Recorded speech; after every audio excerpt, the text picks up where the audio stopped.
Hello, I am Randy Cryle and welcome to Between Inflatable Toilets. Today's topic is what is in my hydration flask.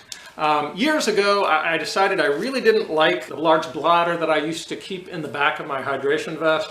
I switched over to using a couple of soft flasks, 16-ounce bottles at the front of the vest, which allowed me to better micromanage the weight and the content of each bottle.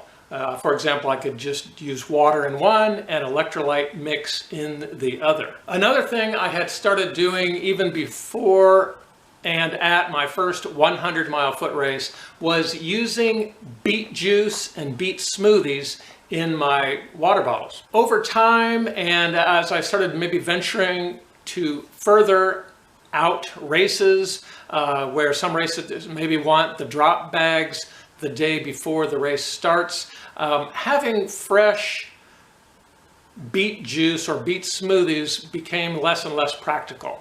So I started using beet powder. Now, you can learn more about using beets to allegedly legally increase oxygen uptake. One of my videos here on this YouTube channel is something to the effect of doping with beet juice, PEVs, performance enhancing veggies, and it's based upon Dr. Michael Greger's video called Doping with Beet Juice, which you can find on nutritionfacts.org. Of course, there is no way for me to be 100% sure that the beet juice and beet smoothies are actually helping me. I've had a pretty high success ratio at 100-mile foot races as well as many other ultras. So whether it's a placebo or not doesn't really matter. Science backs the concept of the beets.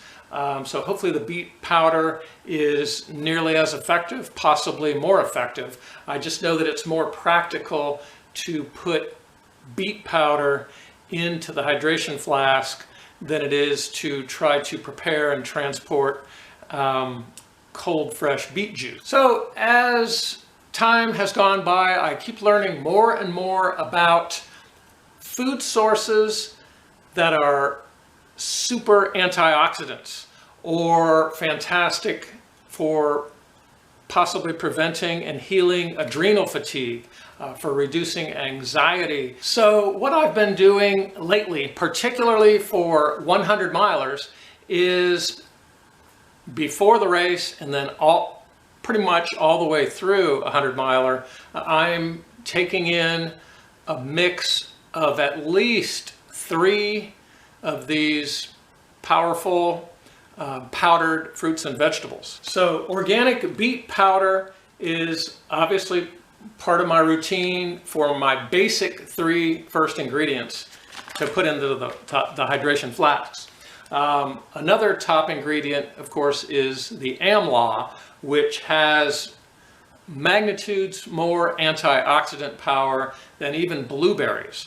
Now, one of the negatives to doing ultra distance endurance sports is oxidative stress. So it only seems logical to me to use an antioxidant, a super antioxidant source, all the way through a 100-mile race, plus before and after. The third for my top 3 choices is this ashwagandha powder.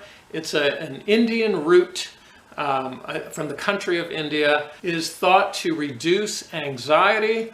It helps prevent and heal adrenal fatigue, which is an issue for some endurance athletes. None of these products are heinously expensive. They are simply 100% the ingredient and simply dried and powdered. This product, Triphala, allegedly has substantially more antioxidative power than even amla. Of course, amla is one of the ingredients in this. So sometimes I'll use this in place of straight up amla powder. All of these are organic. What I would typically do is put the powder into the flask, I'm not real scientific about how much beet powder, how much amla powder. Probably at least half a teaspoon or tablespoon per bottle.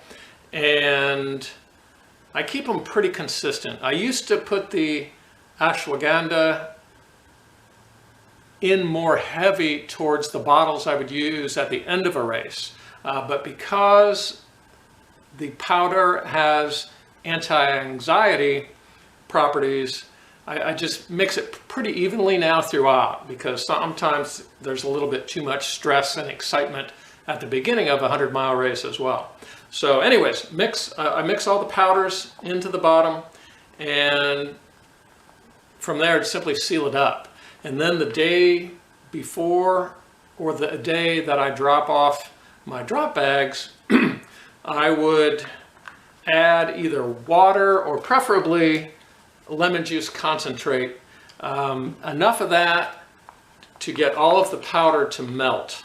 One thing, if you do this, you don't want to have dry powder in the bottom of a flask and go into an aid station, fill up the bottle, and then have the mouthpiece, the nipple, get all clogged up with the powder. So if you simply put enough liquid in there and sort of massage all that powder into the fluid, get it to where all the powder is dissolved. There are quite a few other powders that I use in the flasks and in my daily oatmeal. Of course, these three basic products typically go in my morning oatmeal as well. Regardless, once the powders are in the flasks, then it's a good idea to really think about what you want to mix with that. What I prefer to do is I mix one bottle with non-dairy milk, vanilla flavored hemp milk being a favorite,